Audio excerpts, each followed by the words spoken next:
ചൂരൽമല ദുരന്തത്തിൽ സംസ്ഥാനം ചെയ്യേണ്ട കാര്യങ്ങൾ ചെയ്താൽ മറ്റ് സഹായം കേന്ദ്രത്തിൽ നിന്ന് എത്തുമെന്ന് സി കൃഷ്ണകുമാർ. കേന്ദ്രം 700 കോടി നൽകിയിരുന്നു. അതിന്റെ ബാക്കി ഇപ്പോഴും സംസ്ഥാനത്തിന്റെ കയ്യിലുണ്ട്. സ്ഥലം കണ്ടെത്തി കൃത്യമായ കണക്ക് കേന്ദ്രത്തെ അറിയിക്കട്ടെ. അപ്പോൾ കൃത്യമായ സഹായം എത്തുമെന്നും സി കൃഷ്ണകുമാർ പറഞ്ഞു.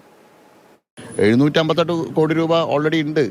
ഇനി അതിൽ 3/4 പങ്കും ഇവിടെ ഓൾറെഡി ലഭിച്ചിട്ടുണ്ട്. ഇനി ലഭിക്കേണ്ടത് 25%.